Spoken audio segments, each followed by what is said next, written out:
20. Informes www.confepaso.net.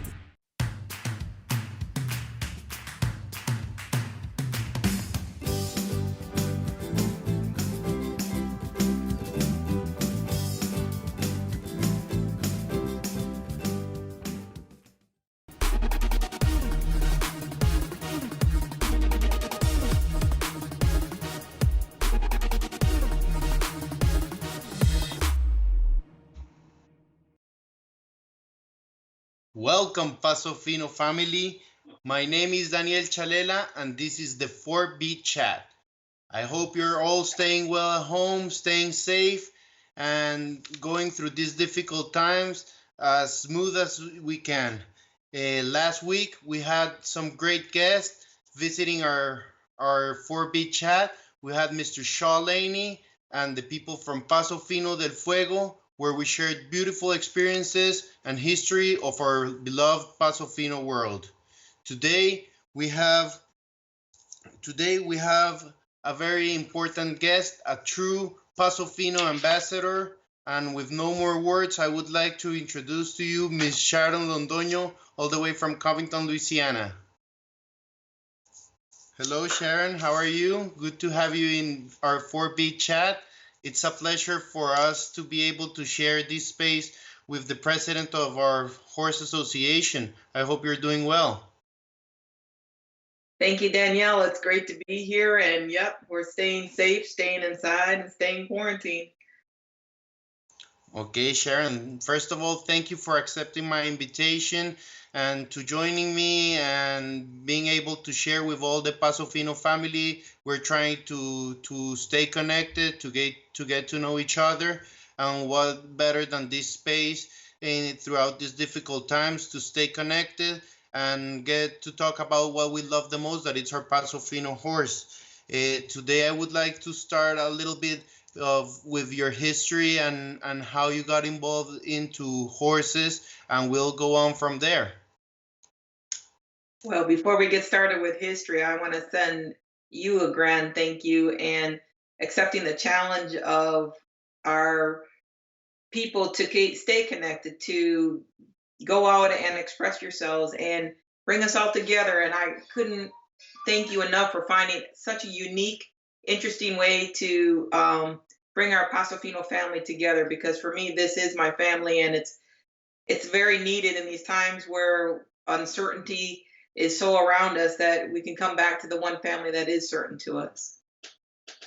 Absolutely, So, Sharon. This is a big family, and we have to stay more connected now in these tough times.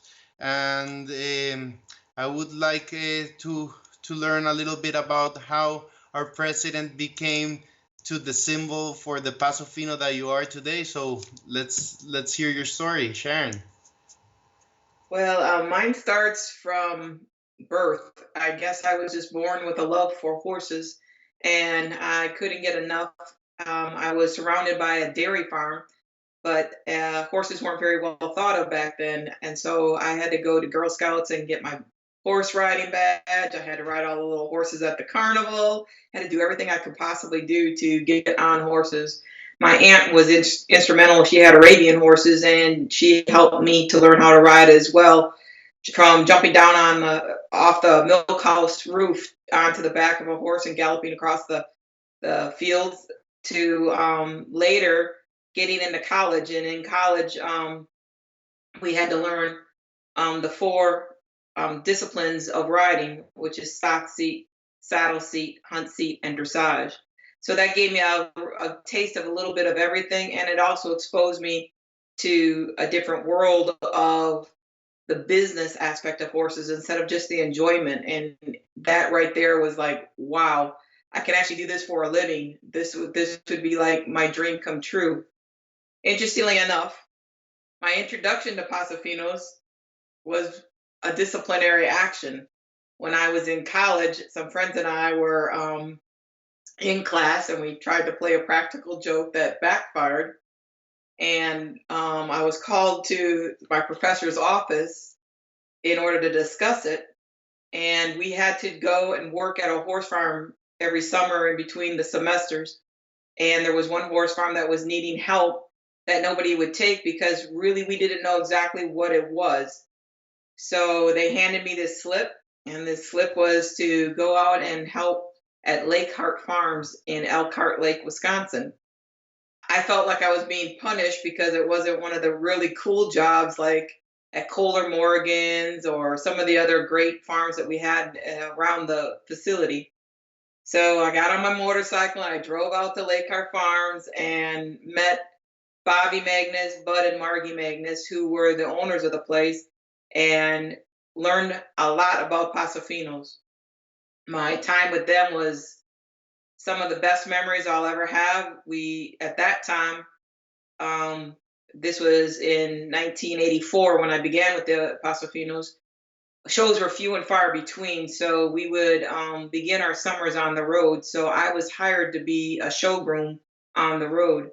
So we would be gone for 3 weeks at a time. We'd come back in maybe for a couple of weeks, and then we go back out again. So when we would go traveling, we traveled all the way out to the East Coast to the Ohio State Fair, to Illinois. It just we had to travel far and few between just to be able to get a couple of shows under our belt.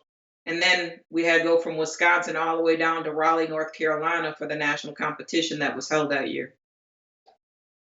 Wow, that was a big trip coming all the way from the other side of the country. So I see that you have a degree on equine science. So you have a very good background, and you were telling us that you've done it all in the business because you started as a groom, you went around, you did everything that every single person that has been in the Pasofino world has started, cleaning stalls, helping out, getting the opportunity to get on a horse or be at least close to a horse. We don't know how fortunate we are to be able to work with these horses. A lot of people are just drooling to be able to come close, and especially to these Pasofinos. We're very fortunate to have them. So after Lake Hart Farm, you come to Texas, right? Yes, well, regrettably, Lakehart Farm, Bud and Margie Magnus had passed away within 6 weeks of each other. Uh, and after they passed away, their son, Bob Magnus, who was a Pasofino Horse Association the judge, back then it was called FOBA, Pasofino Owner and Breeders Association. So he was a FOBA judge, and he instilled a lot of things into me. I had learned how to judge horses from being in the Future Farmers of America, the FFA. Um, I had gone to their national competition when I was a senior in high school, where I learned to judge, get this, cows, sheep, and pigs. So I was one of the national finalists for that. And then later, when I was with Bob Magnus, he started pointing out some more refinement of it, teaching me a little bit about form to function with conformation. So at that time, he also taught me a little bit about syndication because we had one of the only Pasofinos that were syndicated in history, and his name was Illuminaris. He was a Lunaris son, and he became Grand National Champion in Bella Forma. Bella Forma was a very high stigma at that time, and they had some really good bloodlines from back in the day. In fact, Bob's dad, Bud, passed away when he went out to California to go look at two stallions, Festival International and Bochica Trace. He happened to be on an exploratory trip out there when he had a asthma attack where he couldn't get to his medicine and had a heart attack and died. So he was out there looking for new bloodlines to cross over with some of the old Puerto Rican lines, Don Cunda, and the old Colombian line, Lunares. So when after he passed, 6 weeks later, Margie lost her battle to cancer. So that just left Bob. And so he was still getting his veterinary degree at that point. So after that, I moved for a very short stint to Illinois, and I worked for a couple months with a farm down there with Nancy Moffett. But they hired this Latino trainer when I was at the Dallas Classic in Fort Worth, Dallas, named Jorge Suarez. So I got my job taken away from me by old Jorge Suarez. So after that, I was hired down into Huntsville, Texas, where I became a trainer. And at that time, I was working for two people. One is Annie Howell, as you know her. Back then, she was Ann Channel, and she was in partnership with Craig and Antoinette Wallen. Later, I went on to work just for Craig and Antoinette Wallen while working out of Ann Channel or Annie Howell's farm.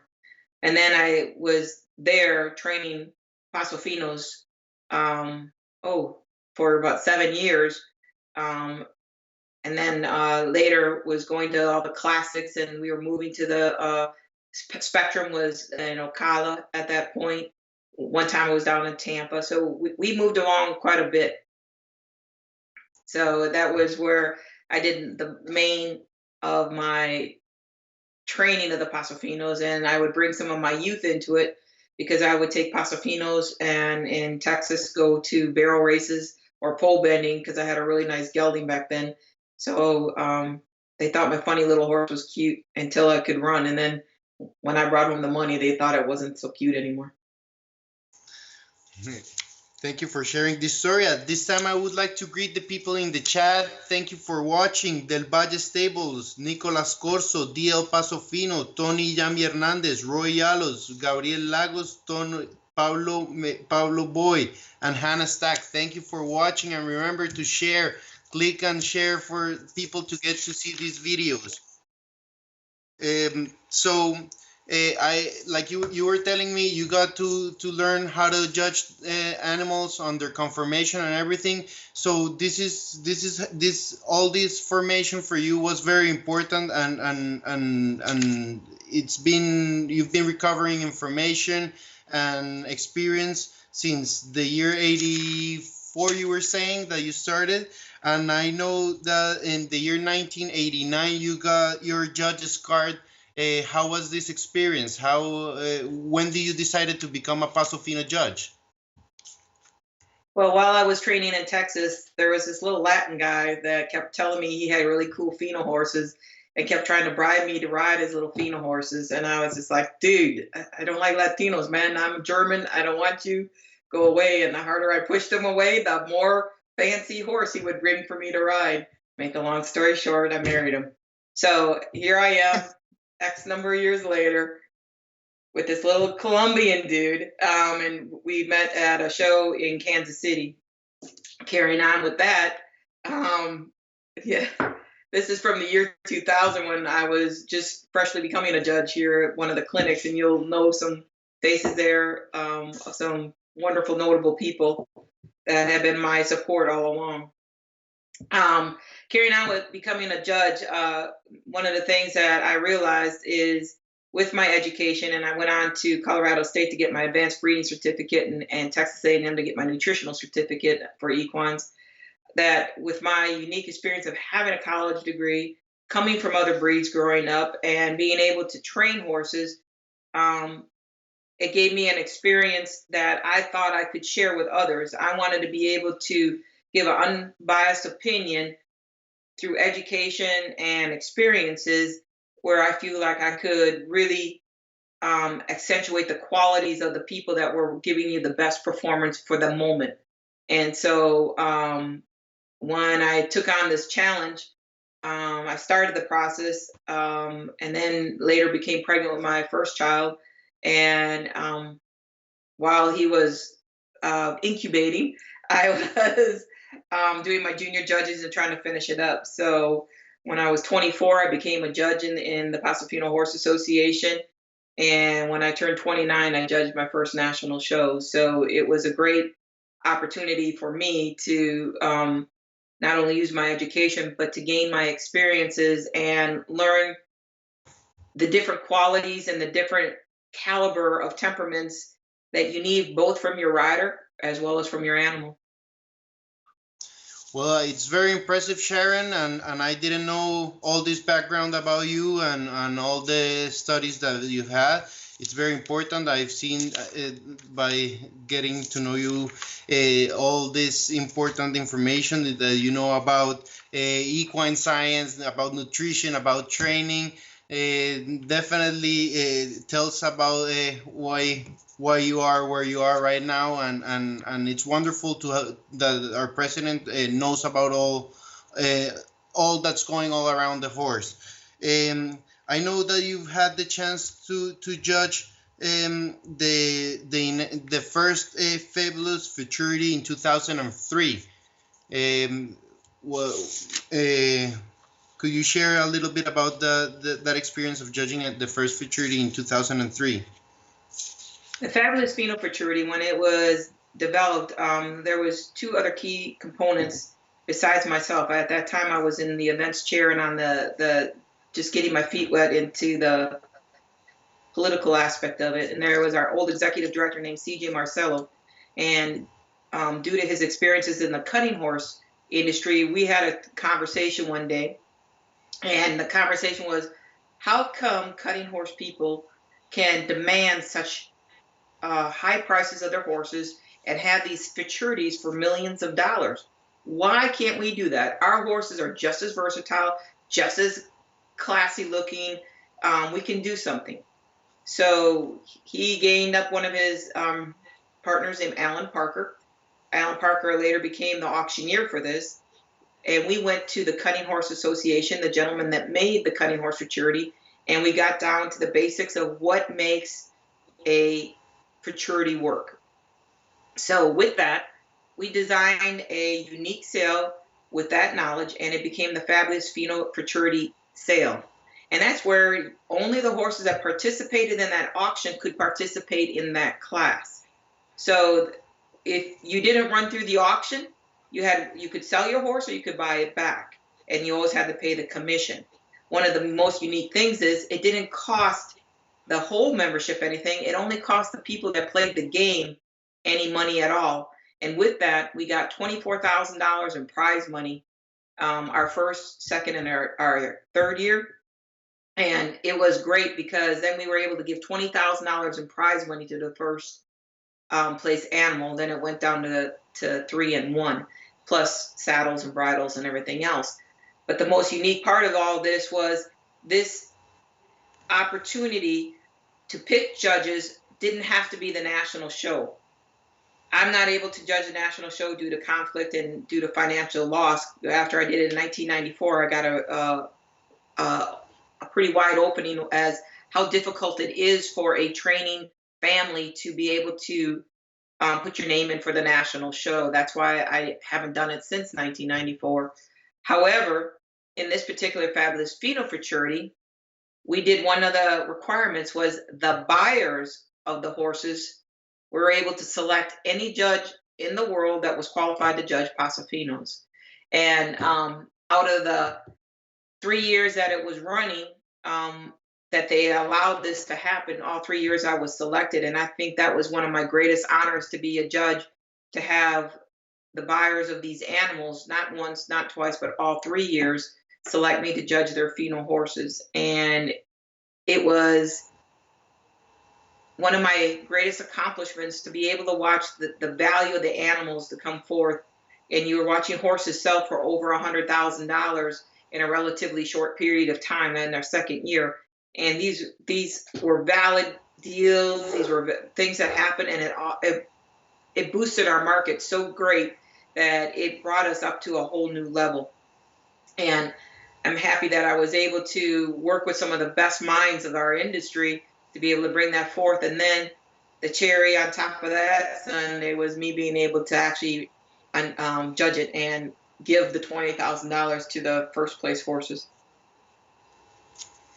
Definitely, the Fabulous Futurity has been very good. I was fortunate enough last year to win it. My boss was super happy on investing in the Fabulous Futurity, and I invite you all to make part of this wonderful project because it's very rewarding. It's a very fun class. It's a big challenge, but it's definitely worth it. So please check on the PFHA website for the Fabulous Futurity. At this time, I would like to greet Mr. Joselin Suarez, John Ocasio, Roy Allos, Diane Dodd, Cindy Griffin, Hannah Stack, Monchi Figueroa, Jonathan Rodriguez. Thank you all for watching, and remember, please share this video so that we could get out there and everybody get to see this story. So after the futurity, you've had some very nice recognitions as being a judge to be able to judge the mundials at the different countries, and you've also judged the Kids Mundials, right? That is correct. I started with the Youth Mundial. It was one of the first ones. It was in Santo Domingo, and I'll never forget. It was open air. We had 5 of us out there, and that was a time where the kids actually changed horses when they got into tough competition. So it was exciting.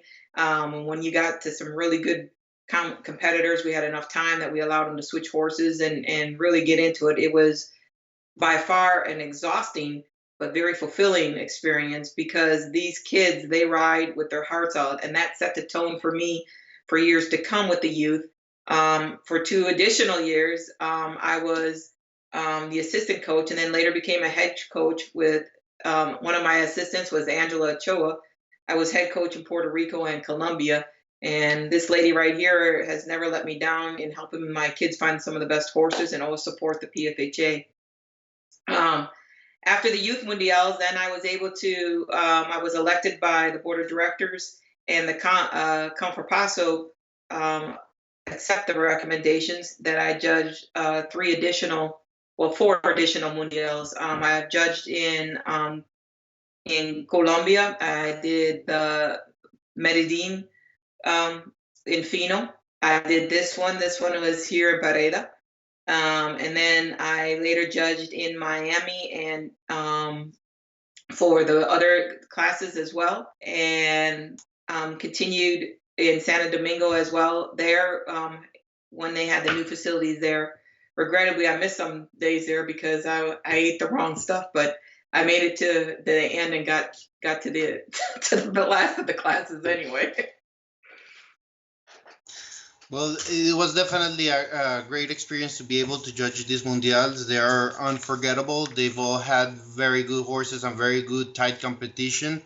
Um, you were I would like to see if production could show me the picture of the past Kids Mundial when you were the head coach and you I have a picture of you with Debbie and I would like to see if production is able to get me that picture. At this time, I would like to greet Marcia Davis, Daniel Muñiz, Jose Ochoa, Carlos Blanco says, hi Sharon, Ana Elizabeth Iriarte says, hi Sharon, from Alvaro, Jill, and Ana, Jose Lin Suarez. All you, thank you for watching and thank you for making part. Remember, please share these videos so that we are able to get out there. Sharon, I know that you've also judged in Europe. Share a little bit about your experience in Europe. We know that the USA has been big in selling horses to Europe, and it's created the culture of the Paso Fino. And I've been very amazed about how these people love the horse and how they treat it and how they're getting a lot better horses every time. Could you share to us a little bit about how this Paso Fino culture is shared in Europe?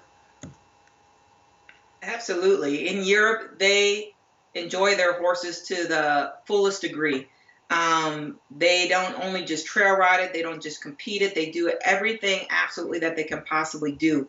They have introduced to me classes that I never thought were possible. For example, one of their classes is called the 3-gated class, which is pretty interesting. Most of us think that's walk, corto, and largo.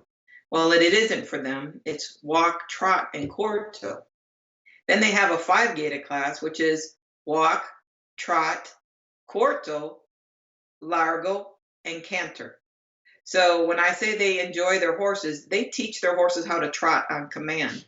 So with that, they also go into other ways to enjoy the horses in hand. So if you have some learning that you're learning to just get to know your horse, they have a trail in hand class where the horses have to go over obstacles and do certain things by just leading the horse, by taking it along and leading it. Then they carry on and they have incorporated one of the sport horses disciplines, which is called dressage. And they have to write their own dressage test, and it has to be scored on certain movements. So you'll see actually these horses, what we call do lateral work, where they actually move their horse in a sideways pattern, and then they have to do circles and they have to do extensions. And it could be an extension, meaning a largo, or it could be extended trot.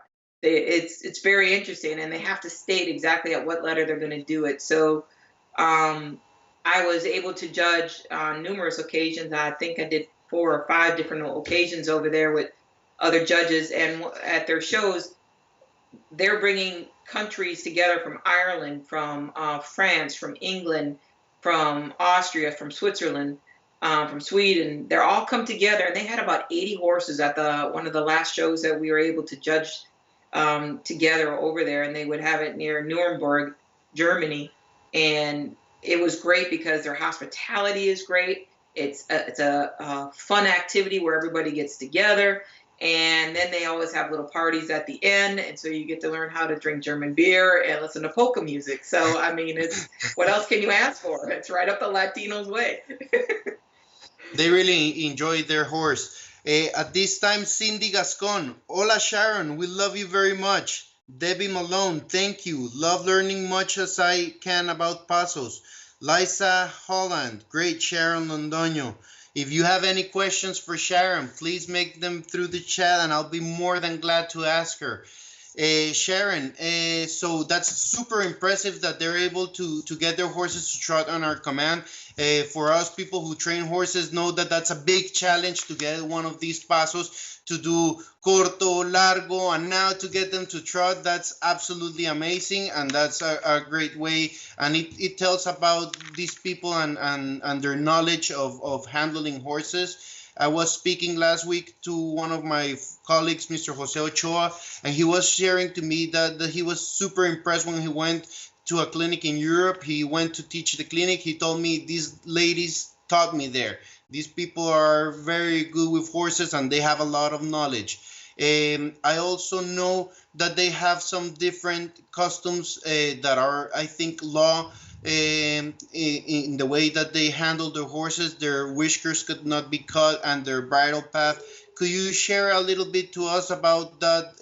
Because for us in this culture of the Paso Fino, we like to shave their ears and their whiskers and go there to the judge looking very, very nice. It's just a different way to see the beauty on the horse. Could you share that point of view, please, Sharon? Well, like Jose Ochoa, I totally agree with him that when you go to these different countries or these different areas, it's always a learning experience. One of the things that you will learn over there is their approach to the horse is more not of a livestock. Their horses are more of a companion style animal, that they have incorporated so much with these animals. The first thing that was abolished was branding, be it freeze branding or fire branding. They used to mark the horses, especially the sport horses, with a brand to mark what breed distinction they were. Pasofinos were never branded over there. However, now they're not even allowed to have some branded horses anymore after a certain date. So now they've done away with branding of the horses altogether. The next thing they went into is they have come to realize, like a cat, the horses have certain hairs that help them navigate through the darkness or through uncertain areas, and those are their eye whiskers and their chin whiskers. And so those are no longer permitted to be cut off because they feel like they have a certain sensitivity to them. If you've ever played with a cat whiskers, you can always see them kind of flinch or move away from the touch. And then the other thing that they are still allowed to do to some degree is the chin, the jowl hair underneath the jowls, but they prefer a more natural. Now, if you're into one of the breeds that you're calling an all natural show, they will not cut any hair under the jowls or the feathers in the pasturing areas or a bridle path. So those areas are also not cut if they call the all natural class. So those horses are what we call 100% the way God presented them, with all their hair intact. Let me ask you about those certain classes. On those classes, do horses go shoot?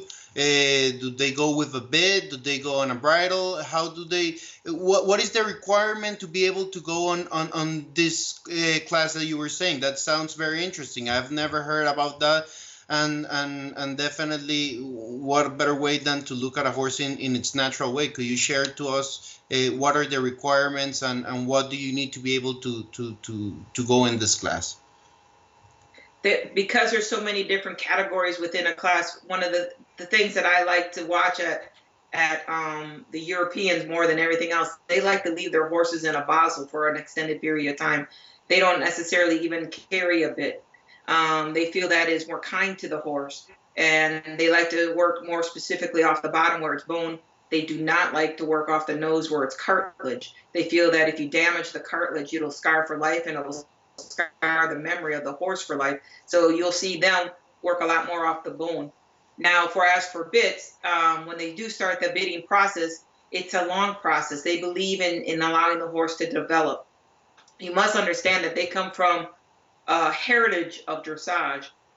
Dressage horses don't peak till they're between 12 and 15 years of age, because it takes that long to develop muscles and memory and lateral movements and different forms of collection. So they believe if they take their time, if they do a slower introduction, that they'll have the horse for a longer period of time, showing them well into their later teens or even into their 20s. At this time, I would like to greet the people from the chat. Brita Mueller, so interesting to watch. Miss Sofia Pasirello, the Cindy Griffin, the RCP allowing horses to show without clipping for PFHA did not pass. Do you think it should have passed? Mr. Arturo Nieves is watching. Scott Shipman, Jill Dreyer, love the fact that horses are allowed natural there. Michael Bruce is watching. Debbie Malone, yeah, letting your horses keep their whiskers. Mr. Rufo Figueroa, thank you all for watching. Please remember sharing. Let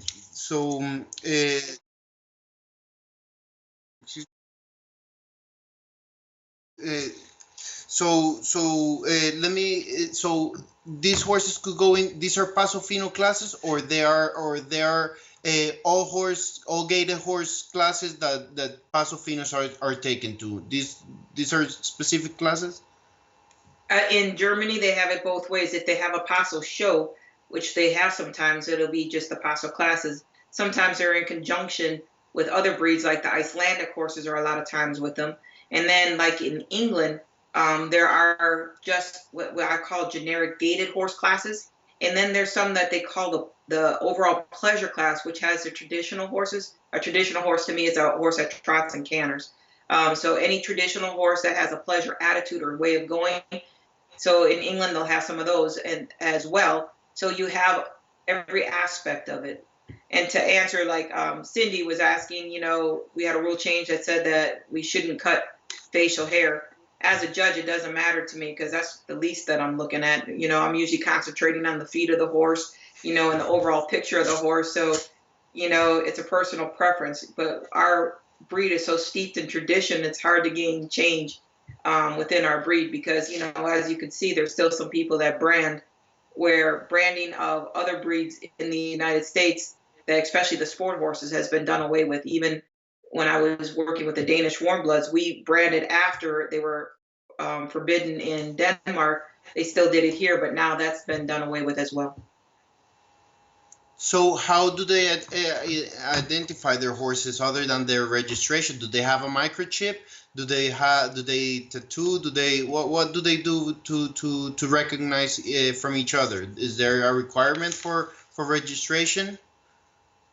Yes, especially with the breeds, they have to be microchipped. And then, as with racing horses, the thoroughbreds are all requiring microchips now to date as well. But if they hit the track, they still are getting tattooed. But the problem with the tattoos is as they get older, some of them fade away or they bleed into each other. So the most permanent way to identify your horses is microchips. And after being with Katrina, I'm going to tell you, it doesn't matter if you have a tattoo or a brand. When you're searching for horses that have been left after they've been passed for a couple of weeks and you're trying to identify them, the only way you can identify them is with a microchip. Absolutely. That's one of the requirements for the Fabulous Futurity class. Every horse has to be microchipped to be able to compete in this class. At this time, I would like to greet Katrina Haley and Crystal Danielle, Sorry? also, it's now a requirement of the Paso Fino Horse Association. Any horses being registered from here forth must have a microchip. It's not just for the futurity anymore. It's going further, and it's being for any horse that's going to be registered with the Paso Fino Horse Association. At this time, Cindy Griffin, should we add trot to PFHA classes? And Mr. Jose Ochoa, I think we should share the Paso culture with the world. Their horsemanship is really good. What do you think about Cindy's question? Should we add the trot to the PFHA classes? Well, that's a total of preference. It's something that you would have to train on command, because it's never just a trot class like in Europe. It's always in conjunction with showing their gait as well. But it is, they actually teach a command to their horse. So it would be interesting to see what we would do if we did introduce a trot to our horses, if we could get them to clarify and still be clarity and gait. So interesting question, and I would like to see how that would develop. Yeah. What is the European Gaited Championship?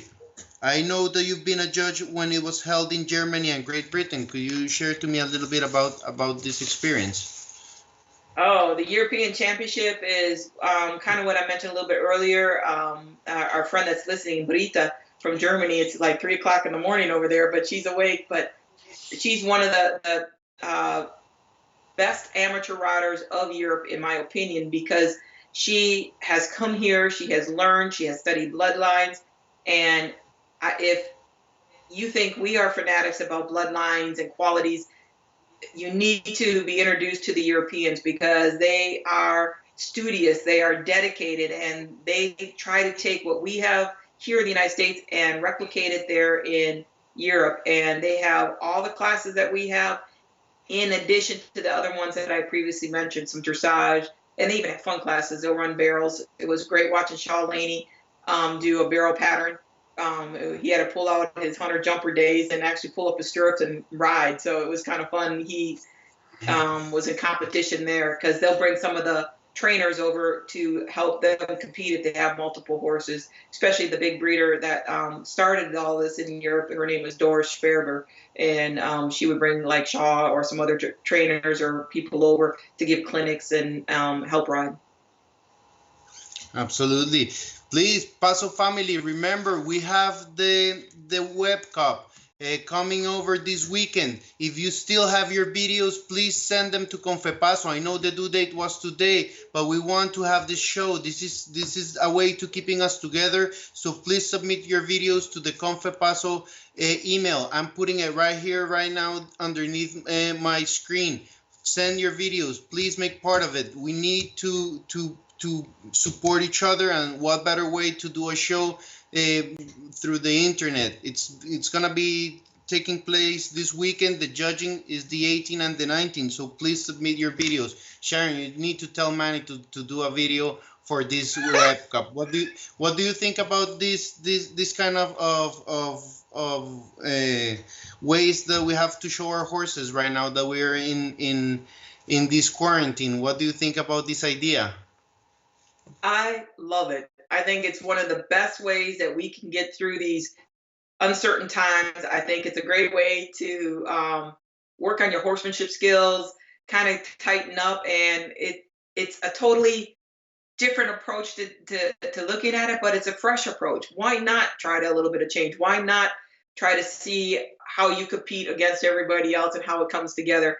I'm really excited to see if this will take off, because this would be great for winter times for the northern people, where they can't go out and compete, maybe, and just not just for this hopefully one-time event of a quarantine, but hopefully for other events in the future, because this is one way that you can stay tuned and get ready for when the sanctions are lifted.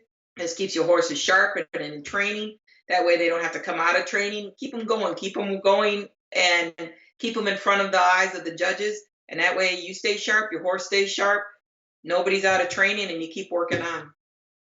That's a very good way to see it. If you're keeping your horse trained, what better way to be able to show it than in this web cup? And now moving along, I would like to talk to you about rideability. We were talking before the show a little bit and the importance. You manage amateur owners and I manage amateur owners, and the Paso Finos here in the United States move around the amateur owners. So we were talking about the importance of rideability on our pasos, and being able to have, we brag about the versatility of these horses and how easy they are. But I want to hear your point of view of the importance of the rideability and breeding towards getting this attribute on our horses, and being this and gate the most important attribute that we should go after. What would you like to talk about this attribute? Okay, rideability is by far the most important aspect of any breed of horse. And if you lose rideability, you lose your foundation of any breed, which is going to be your youth and your amateur. Because if it's no fun for them to ride, if they are scared to ride, then they aren't going to participate and they're going to fade away to something that is more amenable to ride. So when you're discussing rideability, it's not only um, the temperament of the animal, but it's the nobleness of the animal, the willingness of the animal, the beauty of the animal, and how you fit together with that horse. You may have a totally kind, sweet horse, but if you can't ride it, if you can't get the best out of it, then it might become an argument with you. And so you might need something with a little bit more spirit or brio with it just to help you along. A horse with brio doesn't mean it isn't rideable. It rideability is a horse, again, that is willing to accept the aids and requests that the rider is asking of that. And if you don't have rideability, once again, I'm going to state you're going to lose that aspect and that interest of those riders, and they're going to go ahead and fade off to something that is more rideable. And when you're looking at horses like that, here's an amateur rider riding his mare, and he's able to take her all the way through a class of 20 plus horses and accomplish something good. And look at the smiles. That's what you do. That's what makes them buy into the breed. That's what makes them want to progress with the breed, and they want to continue working. I feel that the amateurs and the youth, if you don't pay attention to them, the rest will fade away. So when you buy a young horse, if it's a little more excitable for them to ride, be happy with that. Don't buy the horse for the trainer. Buy the horse for the person that can ride it. And one of the biggest faults that we did is we got so hot with our horses that we started breeding into some bad temperament. We started getting a little bit too intense with the inbreeding, and it was starting to show some negative qualities. And so then we had to start looking for that dilution. We went through the Chiquano or the Plebeo time where it was so inundated. What we can go before that was Cofer C blood. When Cofer C was a champion of Puerto Rico, you would have it 4 or 5 times on a pedigree. Well, then here comes the Resorte bloodline. The Resorte got pretty intense for a while there. And now if you look, you're starting to see some diversification in it. But the one that came out of that I think is one of the more notable bloodlines that I love to see, and it's pretty typical in my bloodlines, is like the Profeta bloodline. He may not make the prettiest of horses all the time, just with a thicker neck, but he definitely will make a well-gated, rideable horse that anybody can usually enjoy. It's very interesting that I've asked this question in different way to all the people who have been guests, and we've all agreed that there's these bloodlines that are a lot more calmer, and you see the amateur owners riding these bloodlines and having what you say as the smile. You see them and you see how happy they are when they show. I see your clients, they all ride their horses and they all show them, and sometimes I see you have one class after the other, and these people have no problem handling their horses. I see Diane, she handles her horse perfect. Fabio, I see Manny holding another horse, and all your horses are very easy, and I see them enjoying them. I see like you said, the smile on their faces. So that's something that we definitely have to go for, trying to breed for rideability, and producing horses that are safe, that are gated, that have the will to go, and that make great show horses, because easy horses to ride can become great show horses for the amateurs. At this time, I would like to greet Britta Mueller, Cindy Griffin, Isaac Lopez, Katrina Haley, Crystal Molina. Thank you all for joining, and remember, please share the video so that we could get out there and a lot of people get to see this interview. So Sharon, what are the plans right now? I know you manage a different breed farm. Could you share to us a little bit of the experience of handling a different kind of breed, and how this complements you for your Paso Finos? How does the president of the PFHA manage a hunter jumper farm? Could you share us that experience? Absolutely. Well, one of the things that we realized is here in our house that Manny and I don't always work together for long periods of time, so it was better for me to go find another passion to do. Right now, one of the things that I do is manage a hunter jumper farm, and I import horses from Ireland. My current jumper is Alu that you see here. It's his show name is Finish What You Start. He came from Ireland last fall and is now competing. Prior to me doing the hunter jumpers for the last 7.5 years, I did 20 years at a dressage farm. I was able to earn that farm Breeder of the Year with the United States Dressage Federation 2 different times through the breeding program that I put together for them. I was the president of their Danish Warmblood Society, and I had to travel to Denmark to go select not only offspring to bring here, but to look at their stallion show, because unlike the Pasofinos, they have to go through a licensing program to be able to be bred, and mares have to go through inspection and able to be bred. So you have to learn the qualities of those animals, and they have to be on a certain scale. If they don't meet that scale, they can't be bred. So you take that over, and you take that knowledge over, and then when you start breeding horses in the Paso and you start applying that, you're going to start getting strong, structured animals with good temperaments and minimal defects. So just working with these other breeds of horses has opened up my eyes to different ways that we can approach the Pasofino horse. It has given me a whole nother set of toolboxes that I can use and work on with the Pasofino Horse Association.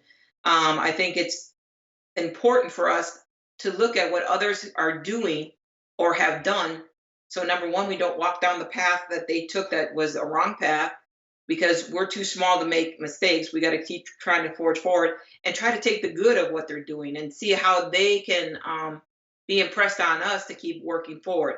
As you know, with the jumpers, there's money into those. So once again, I'm always looking at ways of how can I bring more value to the Pasofino horse. As you mentioned earlier, the Fabulous Pheno Futurity is now split into 3 different divisions. It used to just be Pheno, like I mentioned before. Now it's Performance, Pleasure, and Pheno as well. Now you can go into the sweepstakes. This is specifically for the breeders out there. Now, if you donate a breeding to the breeder sweepstakes, those breedings are sold at least half the cost at the national show up to March 15th. At the national show, you get first crack at it.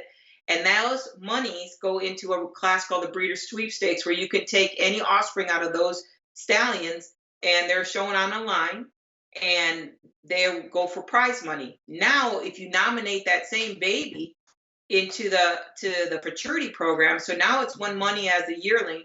Now it can win money as a 3-year-old in one of the futurity divisions. So there's two different ways to win money there. And then our geldings committee has come up with last year an agility class. The prize money for that agility class last year, and it will be repeated this year at this nationals, is $10,000.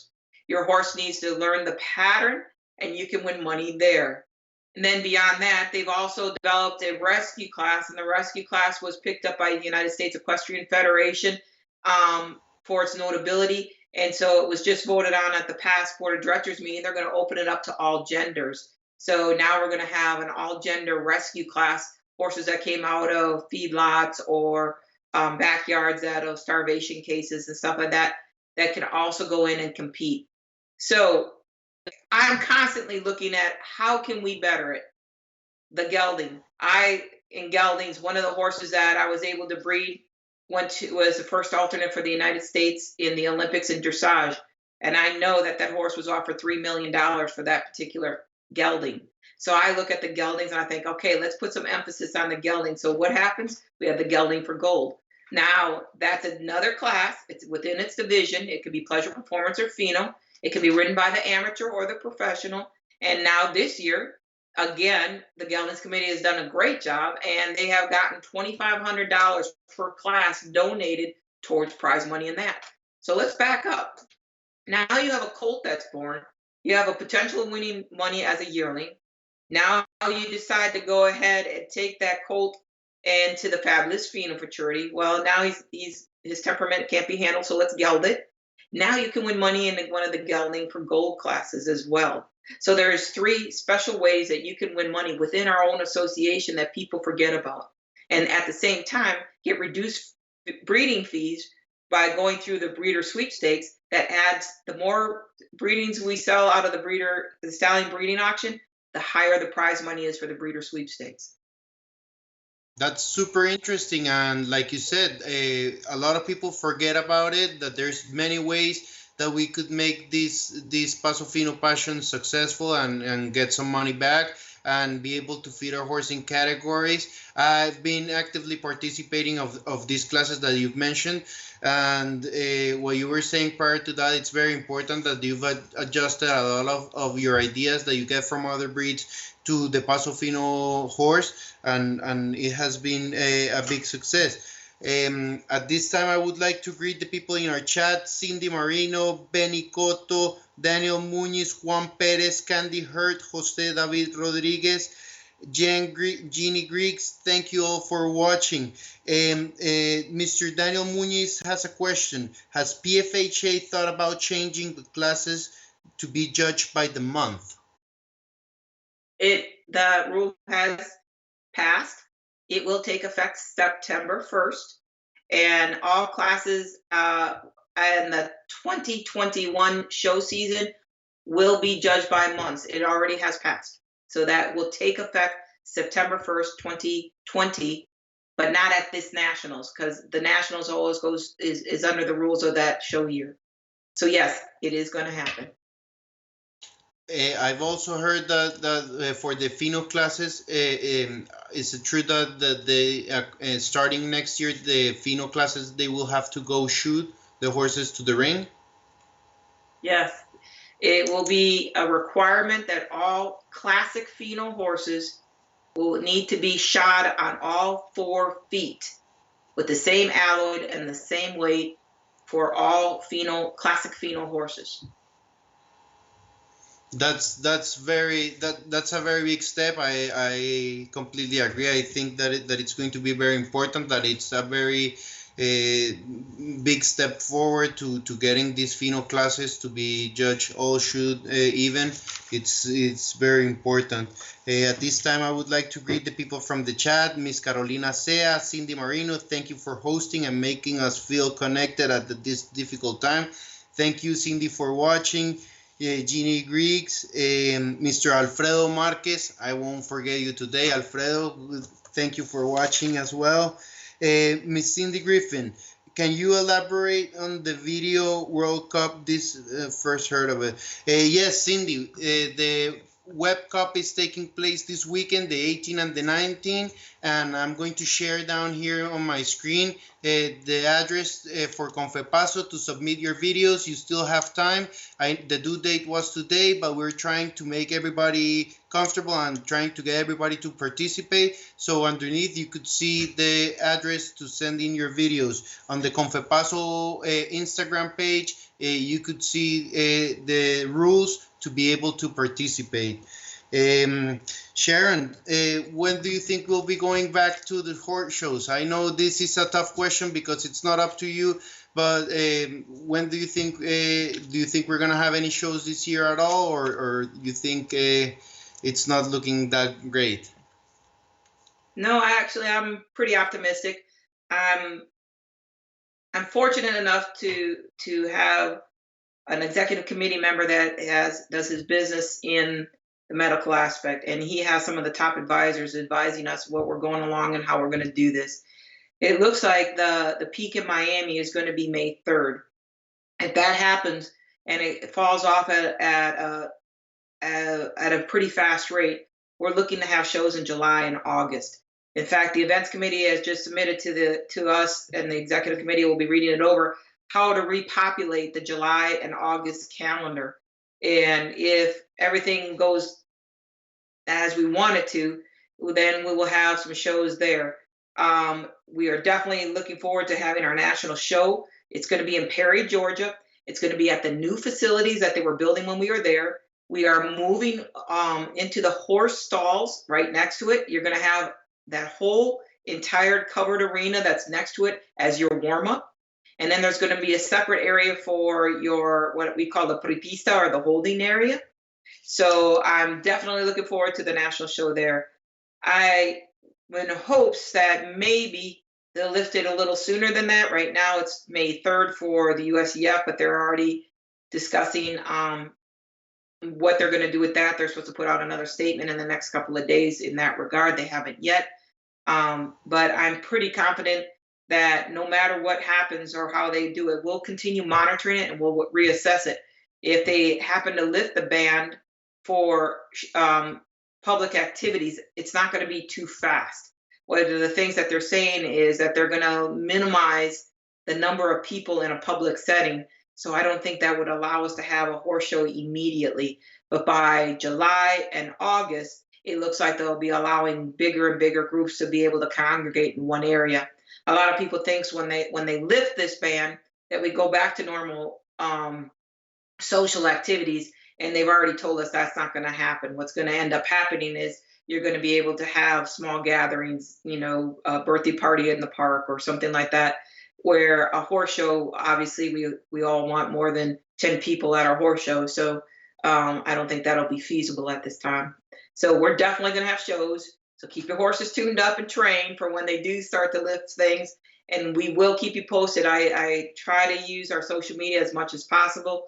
And we try to put things on Facebook and Instagram as much as possible. If you don't understand it, for our Spanish speaking friends, you can write in. We put a post up there that you can write in Spanish and ask any questions that you need. If you need help with registrations or show questions or understanding of a rule or breeding problems, just write us in Spanish to the PFHA, and we will answer to you in Spanish as well. Well, Sharon, thank you for opening the window. There's no excuses. You heard Sharon. If you have any questions, feel free to ask them in Spanish. I know Miss Liza Holland has done a wonderful job of keeping us informed. She sends us the weekly news and has been a lot of help, and she's very active and has gotten all the web and all the emails done very well, and she keeps us informed. So I think it's very promising what's about to come, and thank you for keeping encouraging the owners to keep their horses in training. It's very difficult time, and there's a lot of people that we live about from training horses, and it's very important to keep encouraged and keep going, because we love this Paso Fino. Everything should be better. and I hope to see you all very soon in the horse shows. I like Sharon said, if you have any questions about any rules, about anything in English or Spanish, there's no excuses now. Sharon told you, send them, submit them to PFHA. They will be answered. We are a big family, and PFHA is holding us together. Cindy Griffin, if events are allowed in the country on June 1st, will they be able to have PFHA events prior to June 30th? I think that was just answered. At this time, I would like to greet Mr. Jose Diaz, Melinda Harry Ashley, Javier Pestaña, Luisa Ramirez, Julianne. Thank you all for watching. Please remember to share. Sharon, I don't know if Cindy's question got answered, if we were going to be returning prior to June 1st. We will continue, the executive committee will continue monitoring what's happening every day. Everything is changing. Should that be listed ahead of time, and all the government agencies will allow for a larger congregation, we will definitely reassess and hold a show prior to the June 30th date. Yes. Sharon, will we be having a PFHA web show? Have you planned about that? I am actually going to watch how this works. I am going to be very honest with you. I have talked to a gentleman that you very much know, and I have given him the green light to develop it, Rory, as we were speaking earlier, and I said that would be a great event. I had a friend that is in the racking horses beg me to make a video show, and I have judges already calling me saying they will judge them for free. They just think that's a really great idea. They think it's a great opportunity for them to continue showing what they got. You know, that's what the show's all about. And it also gives them an opportunity for their clients to watch their animals and see how they can do it worldwide. I mean, this will allow for the Europeans, the Colombians, the Puerto Ricans, all of us to get together and have one big class. And I think it would be great. Absolutely. At this time, Miss Christine Campos is asking me, what is the web show? Well, the web show, it's a Paso Fino show taking place. We're having the Web Cup in Confepaso. You could go into their Instagram and check it out. You have to do your individual workup and pass through the sounding board. And just like a horse show, it's gonna be judged under an app called El Juez. And we'll have 3 judges that will be talking and discussing what's going on in the computer or in the virtual arena, and it's a way to be all together and be able to participate and show our horses. That's first. Thank you. I don't know if anybody else in the chat has any more questions for Sharon at this time. Please submit your questions and remember to share. Well, Sharon, at this time, I would like to thank you for taking this time to sharing with us, to talking to the Paso Fino world. Thank you for opening up and being a friend and taking the time to share this Paso Fino moment. And thank you to France Agencia, to everybody making this streaming possible. Remember, the 4B chat will be going on back again on Friday with another guest. Sharon, I don't have enough words to thank you for making part of this project. Danielle, let me thank you. Let me thank Franz, because this is part of what I was talking about when I was saying rise to the challenge. You have exceeded my expectations. You have brought heart and soul back into uncomfortable time.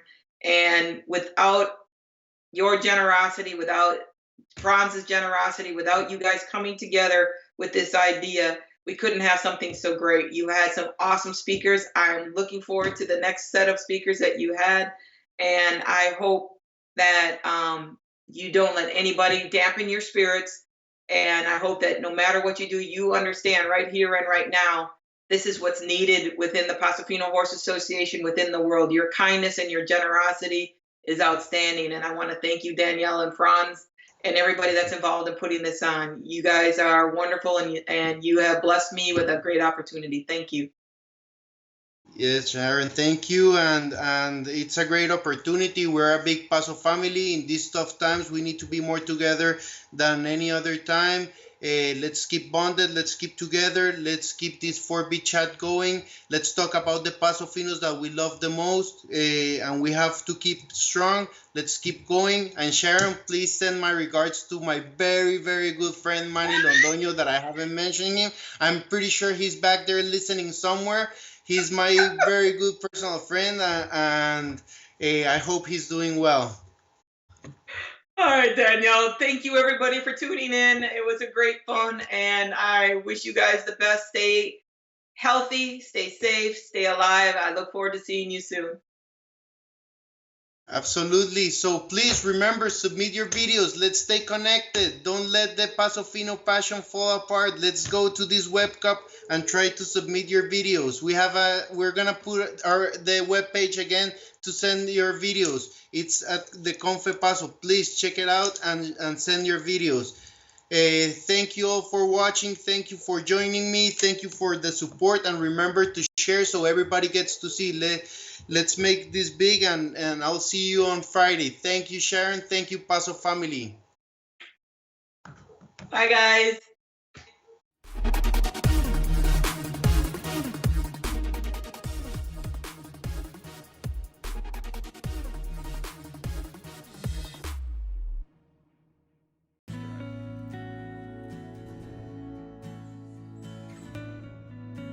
Do you like to ride horses? Come to RY Farms and enjoy the best, powerful, strong, beautiful, and smoothest horses in the world. The Paso Fino horses.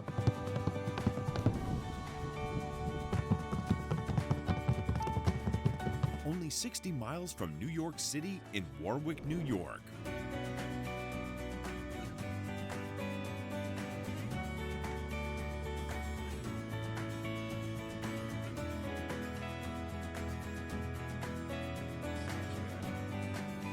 Book your ride now. RY Farms.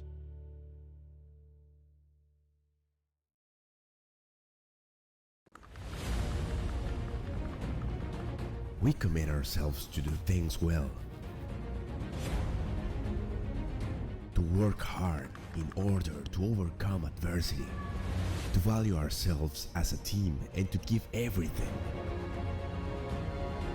to have humility and learn from victories and defeats. That is our commitment. The results from Hacienda Selecta will always raise our name and those of the land that saw us at birth. Because the Paso Fino is our heritage and our great love. Because we have inherited tenacity. We build excellence. Hacienda Selecta. Committed to excellence. En la vida había yo pensado en que Samaritano iba a ser un reproductor de la naturaleza que es.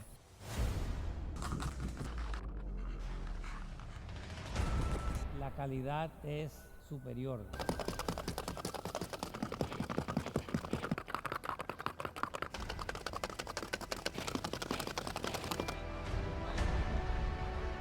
Y la satisfacción de decir, ese es hijo de Samaritano. Samaritano forja en acero su nombre en la historia del Paso Fino.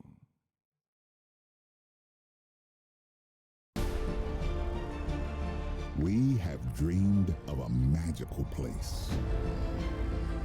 A sanctuary of horses in which the Paso Fino reaches its maximum expression. We will continue to believe in our breed and in the evolution of the best gaited horse of the universe. Hacienda La Nude, a dream made true.